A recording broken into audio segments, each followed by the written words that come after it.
Oke, assalamualaikum warahmatullahi wabarakatuh. Salam sejahtera untuk kita semua. Di sesi kali ini kita akan mendiskusikan sesuatu yang sangat menarik terkait ekonomi sumber daya manusia, yaitu dengan tema perbudakan dan industrialisasi manusia. Wah, ini kayak gimana gitu ya, perbudakan. Tapi memang ini merupakan sesuatu topik yang perlu teman-teman pandang dan juga diangkat juga sebenarnya dalam apa ya, dalam kondisi atau realitas kita hari ini memang kesannya perbudakan sudah tidak ada gitu. Namun sistem yang diterapkan oleh pemerintah dan sebagainya memang apa ya, bisa dikatakan ya, tetap ada kaitannya juga kok dengan sistem industrialisasi manusia itu sendiri, karena memang ya kita berbicara sumber daya manusia yang diindustrialisasikan apa sih sebenarnya? Ya manusia itu sendiri kan sebenarnya. Kita akan mulai dari data menurut IOM atau International Organization for Migration. Um, Jumlah migran internasional telah meningkat dari 150 juta orang di tahun 2000 menjadi 214 juta orang di tahun 2010. Jadi dalam waktu sekitar kurun waktu 10 tahun, itu terjadi peningkatan kurang lebih hampir 50 juta, bahkan 50 juta lebih um, orang yang menjadi migran atau berpindah dari lokasi satu ke lokasi yang lainnya. Kemudian di sini juga ada Kementerian Luar Negeri mencatat tidak kurang dari 3 juta warga Indonesia saat ini bekerja di luar negeri. Di mana, nah ini yang menarik, 58,9%-nya diantaranya bekerja sebagai pekerja rumah tangga.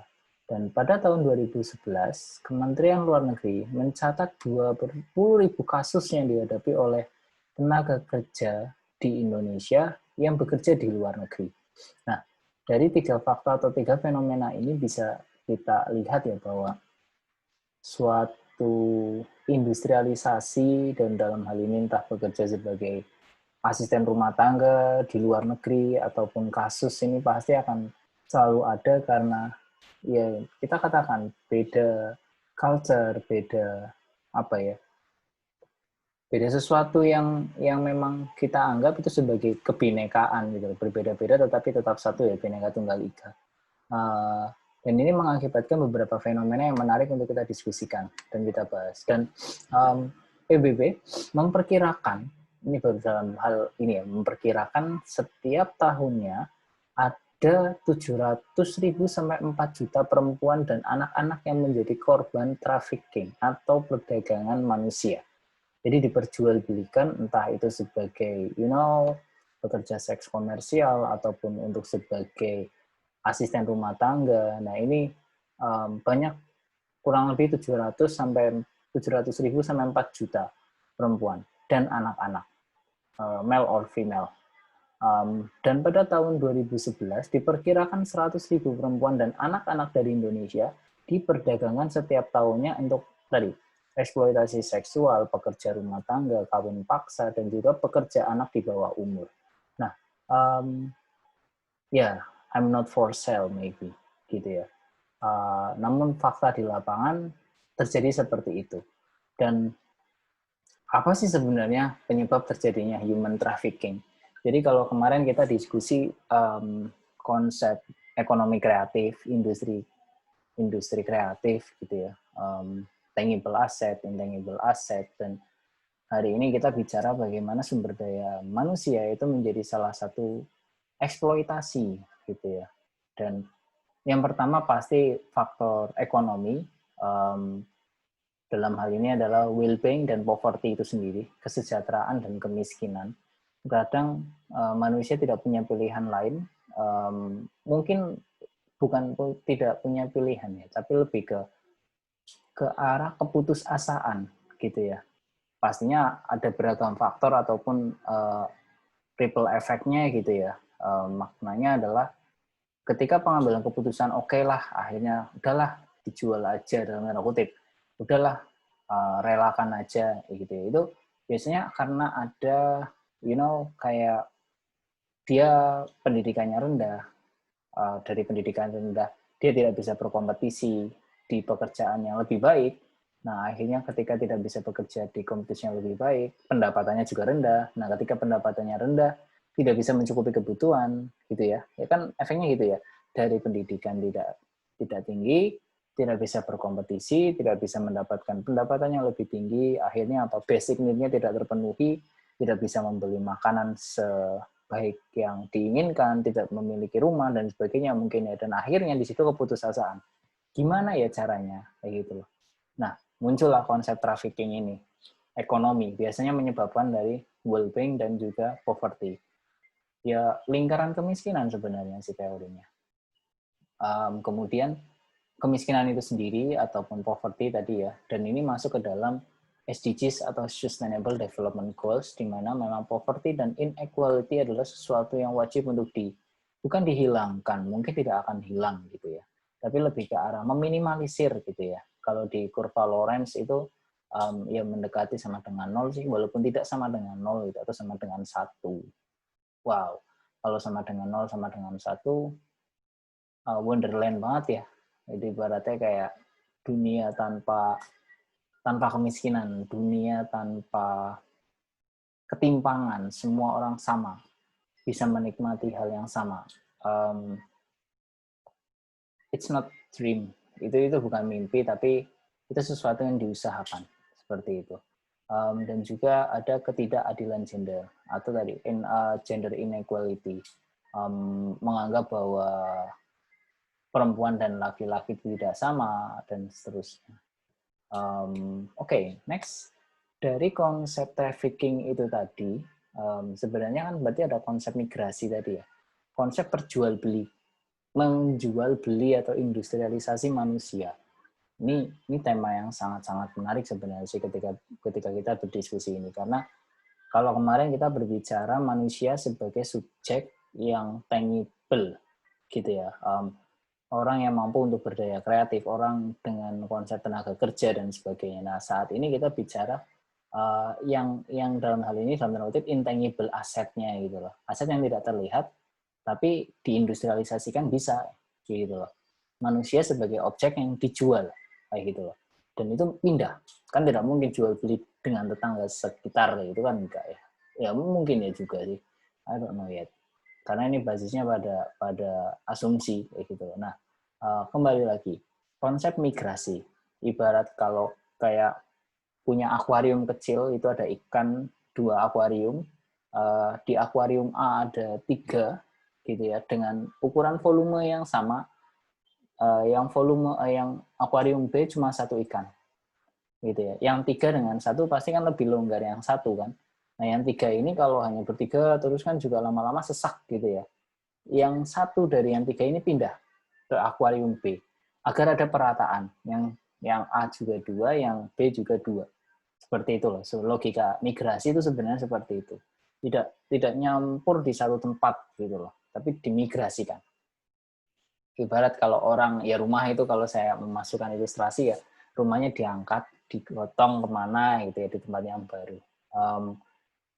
Jadi memang kalau berbicara migrasi sendiri tadi ya, di fakta awal, di fenomena awal, perpindahan penduduk dengan tujuan untuk menetap dari suatu tempat ke tempat yang lain melalui batas politik, administrasi negara, ataupun batas suatu negara lainnya.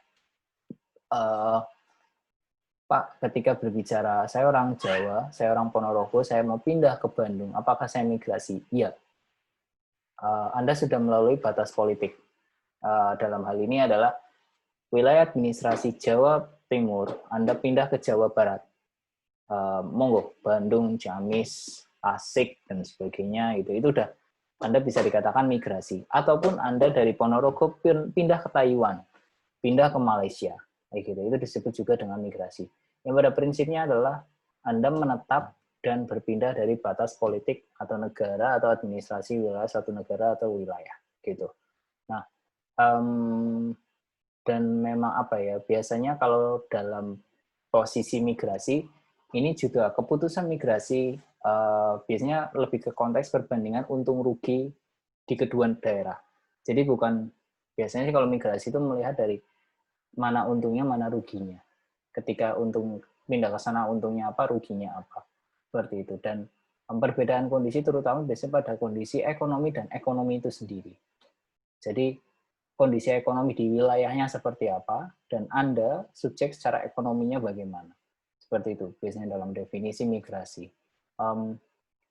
Ada demand pull gitu ya, ada supply push, dan ada network factor. Faktor pendorong biasanya adalah permintaan tenaga kerja di daerah tujuan. Misalkan saja Anda pindah ke Bekasi karena Bekasi merupakan salah satu industri ini ya, industri manufaktur. Salah satu yang terbesar juga wilayahnya di Indonesia selain dari Jakarta itu sendiri. Ketika ada permintaan tenaga kerja di daerah sana, otomatis Anda akan pindah ke sana. Itu yang disebut dengan konsep demand pull. Anda pindah karena ada permintaan tenaga kerja di sana. Gitu loh. Ataupun supply push. Tidak ada peluang di daerah asal yang menuntut Anda untuk bisa pindah ke daerah yang memiliki peluang kerja. Tapi di sana belum menawarkan permintaan, gitu loh. Tapi Anda merasa bahwa, misalkan Anda orang Ponorogo asli, kalau Anda melihat ada permintaan kerja di daerah Surabaya, Jakarta, Makassar, Anda migrasi, itu Anda bisa dikatakan pindah karena demand pull migration.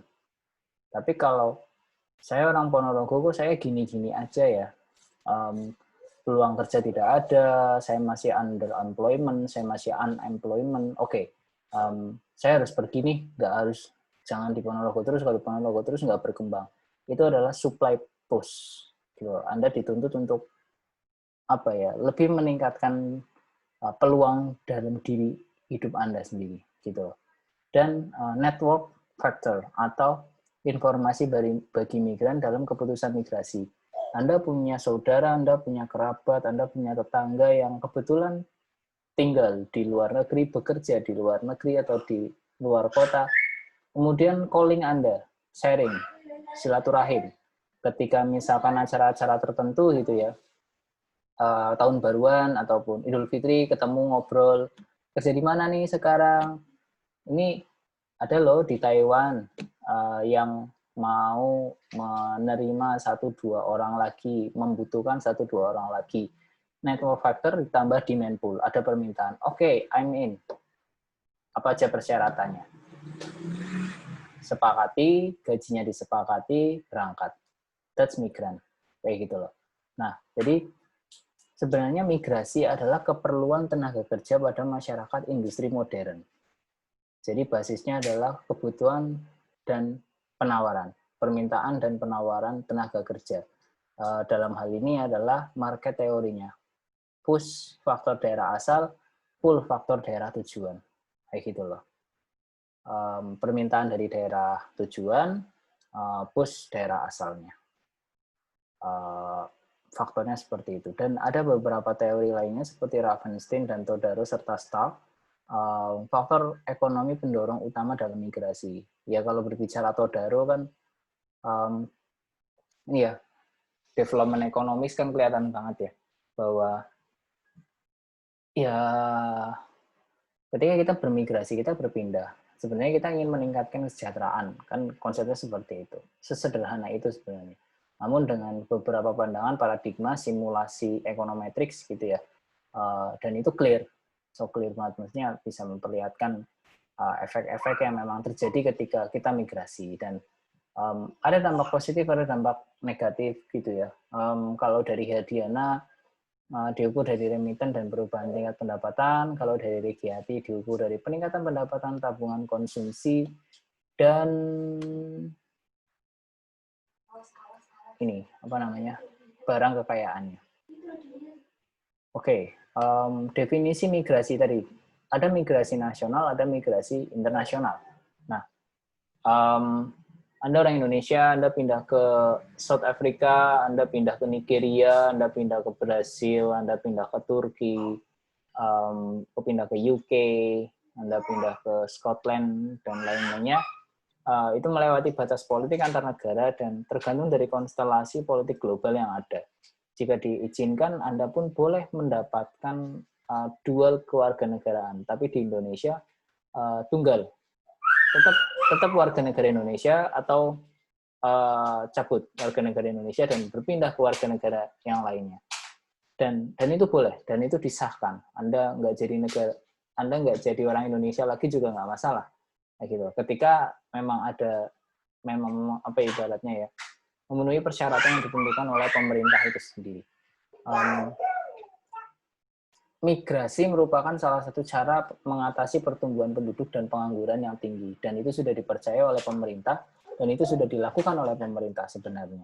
Dan ketika berbicara tujuan memperolehnya adalah untuk apa sih? Ya kesejahteraan, well-being bagi diri dan keluarga dari para migran itu, kaum migran itu.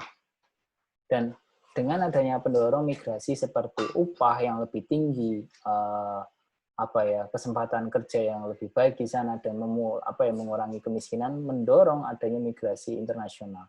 Karena apa? Saya katakan gitu ya, kompensasi kita kan ada perbedaan kurs dan valuta asing ya sebenarnya ya. Ibarat kata gini, kemarin ketika saya sharing dengan salah satu kolega di kantor itu sharing bahwa saya punya teman Pak Aldi dan dia kerja sekarang menjadi dosen di Malaysia gitu. Dia dulunya orang UMM, Universitas Muhammadiyah Malang gitu, yang kemudian dia mencoba peruntungan untuk pindah ke Malaysia dan mendaftar menjadi dosen di sana.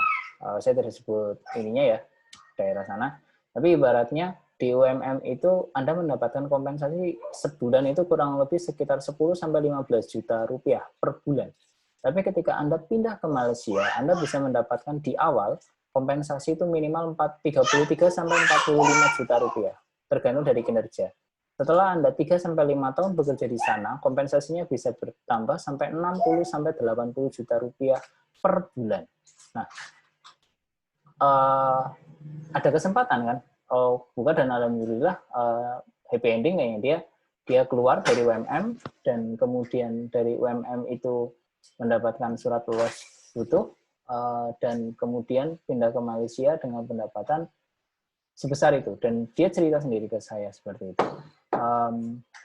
Kesempatan kerja, upah yang lebih tinggi gitu ya, dan sharing terakhirnya adalah ya dia bisa pulang ke Indonesia setiap minggu dengan upah segitu gitu loh. Dia beli rumah, dia mengeluarkan visa kerja di sana, paspor kerja juga, that's the point gitu. Itu baru Malaysia, belum Singapura dan seterusnya. Undang-undang sendiri, nah dari faktor yang tadi itu, sekarang kita coba lebih mengerucutkan ke gender atau tenaga kerja wanita. Undang-Undang nomor 14 terkait ini ya, bisa dilihat ya, nomor 9 bab 1 ayat 1, tenaga kerja wanita adalah perempuan yang berumur 10-56 tahun dan mampu melakukan pekerjaan untuk mendapatkan penghasilan. Dan tenaga kerja ini disebut dengan TKW, atau tenaga kerja wanita. Kelompok perempuan Indonesia yang pergi ke luar negeri sebagai buruh tamu. Definisinya adalah seperti itu, dan itu sangat clear ya bagi kita semua bahwa orang yang bekerja ke luar negeri sebagai buruh itu disebut dengan tenaga kerja wanita ataupun TKI, tenaga kerja Indonesia. Beberapa faktor pendorong TKW ingin bekerja ke luar negeri biasanya memang pertama adalah dorongan ekonomi, semakin sempitnya lahan pertanian atau digantikan dengan teknologi yang lebih baik, kemudian lapangan kerja di dalam negeri, serta upah yang rendah sih menurut saya ya. Dan menurut World Bank mengkategorikan upah rendah adalah 1,25 dolar per hari atau sekitar kurang lebih 20.000 rupiah per hari. Dan saat ini potretnya sangat banyak sekali warga negara Indonesia yang mendapatkan penghasilan bahkan kurang dari itu per harinya. Ini memang upah yang sangat rendah sih di Indonesia. Tapi itu menjadi salah satu potensi juga untuk investor. Orangnya masih, dan penutip masih murah-murah nih, kayak gitu. Pendidikannya juga masih rendah, jadi mau nggak mau dia pengen meningkatkan kesejahteraan, tapi dia pendidikannya rendah, caranya gimana? Ya dia pergi ke luar negeri yang kursnya lebih tinggi, dan kemudian dengan pola pekerjaan yang bisa dikatakan sesuai dengan tingkat pendidikannya, seperti itu. Dan demonstration effect. Nah, ini paling keren nih biasanya sih, faktor yang paling mempengaruhi nih. Mereka melihat tetangga, mereka melihat kerabatnya hidup enak, hidup mewah dari hasil kerja di luar negeri. Dan akhirnya, wah, ini bisa nih ikut nih gitu. Misalnya, bisa nggak ada pekerjaan di sana yang biar saya bisa seperti kamu, hidup enak, hidup mewah, hasil bekerja di luar negeri. Dan faktor demografi usia muda membuat mereka ingin memiliki uang yang banyak juga. Ya, masih muda, masih pengen bekerja ekstra gitu ya. Ya udahlah, jadi TKW di luar negeri. Range usia misalkan berangkat usia 15 tahun, pulang usia 25 tahun gitu ya, 10 tahun kerja di luar negeri, pendapatan bisa punya ratusan juta, balik ke kampung, buka apa ya, ibaratnya ya, warung, buka toko atau buka hal yang lain gitu kan, apa ya, sangat-sangat banyak terjadi di daerah kita. Nah, namun di sini ada beberapa, itu kan yang enak-enaknya ya, ada beberapa juga konferensi ataupun diskusi terkait perdagangan perempuan dan anak. Nah, keputusan Presiden sendiri di tahun 2002 itu sudah ada penghapusan terhadap perdagangan perempuan dan anak, dan konferensi PBB melawan kejahatan internasional yang terorganisir. Di sini sendiri adalah definisi perdagangan manusia, yaitu tindakan perekrutan, pengangkutan, penampungan, pengiriman, pemindahan, atau penerimaan seseorang dengan ancaman kekerasan, penculikan, penyekapan, pemalsuan, penipuan, penyalahgunaan kekuasaan atau posisi, dijerat oleh hutang, diberi atau memberi bayaran atau manfaat sehingga memperoleh persetujuan dari orang yang memegang kendali yang dilakukan di dalam negeri maupun di antar negara lain.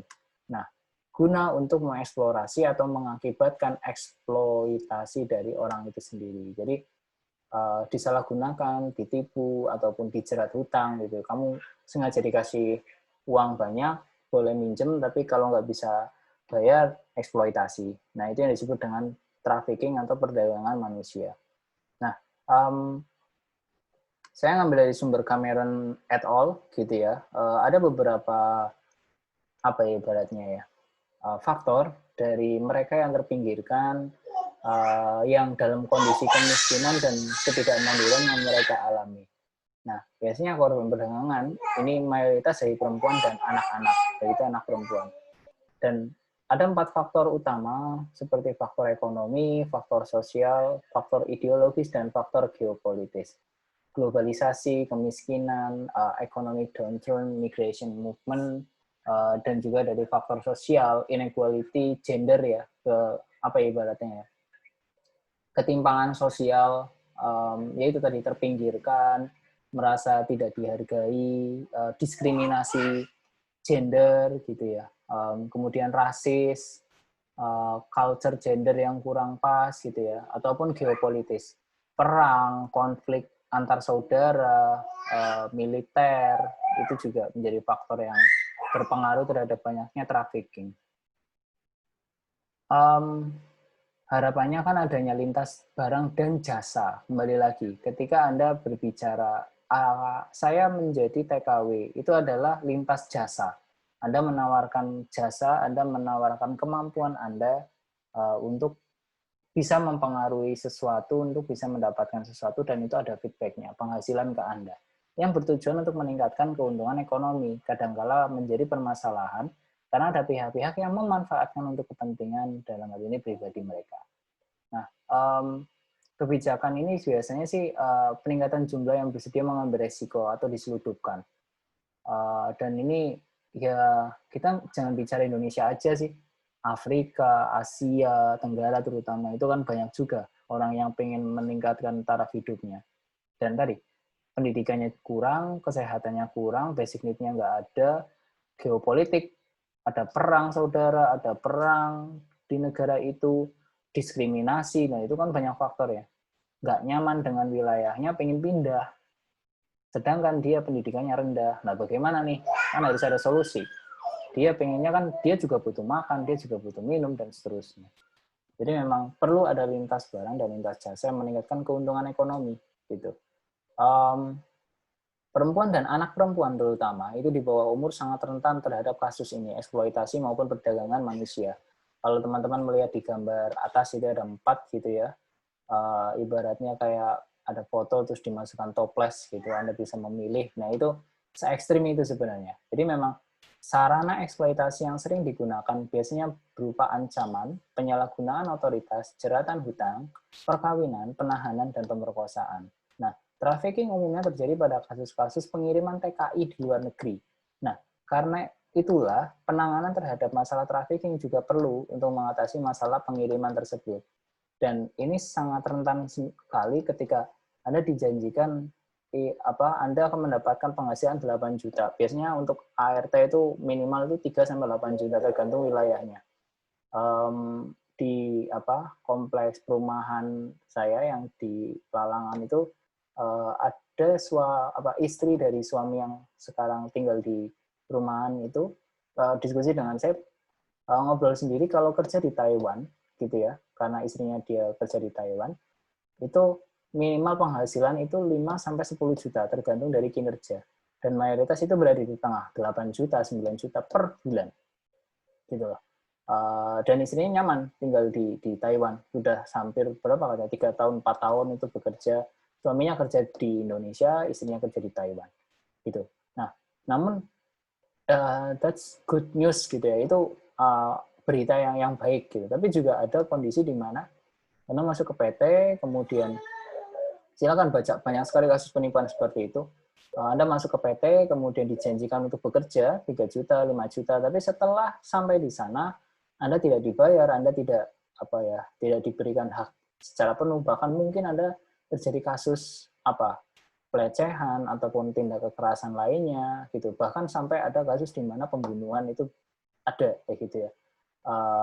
Sempat terjadi kasus dengan orang Malaysia dengan Indonesia, kan ada kasus seperti itu. Tapi Anda bisa baca sendiri secara lebih lengkapnya seperti itu. Kemudian kasus perdagangan perempuan dengan modus prostitusi juga kasus yang paling umum terjadi. Bahkan ini meningkat dari tahun ke tahun. Di sini datanya menyebutkan bahwa sedikitnya 80% dari 8.800 kasus terjadi mulai tahun 2004 yang melibatkan korban asal warga Subang, Karawang, Cianjur, Indramayu, Provinsi Jawa Barat. Seperti itu. Dan unsur perdagangan perempuan migran ini menurut Rahayu melintasi batas, tindakan kekerasan, adanya penipuan berupa pemberian janji untuk diberangkatkan bekerja di luar negeri, telah membayar sejumlah uang tapi tidak terlaksana. Biasanya kalau di PT itu kalian diminta untuk membayar sekian rupiah untuk jaminan, tapi itu tidak. Kemudian tadi ada yang lilitan hutang, misalkan nantinya dibayarkan dengan uang upahnya, tanggungan hutang, kayak gitu dan seterusnya, tapi tidak terjadi. Kekerasan, penyalahgunaan kekuasaan, dan juga kerja paksa atau perbudakan. Perlindungan hukumnya sebenarnya ada, mulai di Undang-Undang Nomor 3899 dan disahkannya Undang-Undang Nomor 21 Tahun 2007 terkait pemberantasan tindak pidana perdagangan orang oleh DPR. Gitu. Perlindungannya, korban berhak untuk bersaksi tanpa tampil di depan pengadilan, korban human trafficking dilindungi, berhak menyembunyikan identitasnya, berhak menerima restitusi terhadap kejahatan. Jadi maksudnya adalah berhak menerima ibaratnya ya, penggantian, baik itu uang maupun lainnya. Contoh kasus, berinisial S diduga menjadi korban perdagangan manusia di Malaysia, tiba di Malaysia, dia bekerja di kedai roti. Awalnya S dijanjikan akan bekerja bersama dengan suaminya. Namun S hanya menerima gaji Rp22 per hari atau Rp600.000 sebulan. Nominal ini tidak sesuai dengan perjanjian awal, sebulan digaji Rp2.000. Bekerja mulai jam 5 pagi sampai jam 7 malam dan hanya bisa istirahat di kamar mandi. Ternyata majikannya pun merasa tertipu karena telah memberikan uang sekitar 20 juta kepada agennya. Nah, di sini kan ada agensi, dan di mana agensi itu kemudian menawarkan, jadi ibaratnya kalau di kasus kami ya, kami juga sedang memulai untuk beberapa proyek terkait mahasiswa internasional. Ini kami sudah memiliki sekitar 2-3 agensi, yang apa ibaratnya menjadi perantara untuk membantu kami mendapatkan mahasiswa asing bagi UMPO sendiri. Nah, jadi ternyata kan konsep agensi itu atau penyediaan jasa orang agar bisa mau kuliah ataupun untuk bisa menjadi IRT itu kan ada agensinya. Seperti itu. Contoh lainnya, korban trafficking, dua perempuan berinisial E dan D gitu ya, di Irak gitu sudah diselamatkan, dan ini ada dari Migrant Care selama hampir 7 bulan disekap. Karena berada di kawasan konflik bersenjata Mosul di Irak. Kemudian ini ada juga di ini ya, apa ibaratnya di Sukabumi, yang di Malaysia lagi, kasusnya pelaporan lagi penempatan dan perlindungan tenaga kerja, dan itu terkait apa ya, perbudakan dan industrialisasi manusia. Jadi pada prinsipnya pandangan ini bisa membuka apa ya, sudut yang berbeda dari sumber daya manusia, selain bisa memanfaatkan apa kompetensi yang bisa menghasilkan barang ataupun jasa, tapi juga teman-teman harus selalu waspada juga terhadap konsep industrialisasi manusia itu sendiri. Apakah memang disesuaikan dengan hak dan kewajiban ataukah belum? Jika belum, jangan takut untuk melaporkannya karena sudah ada perlindungannya. Terima kasih atas atensinya. Sampai ketemu di sesi berikutnya. Wassalamualaikum warahmatullahi wabarakatuh.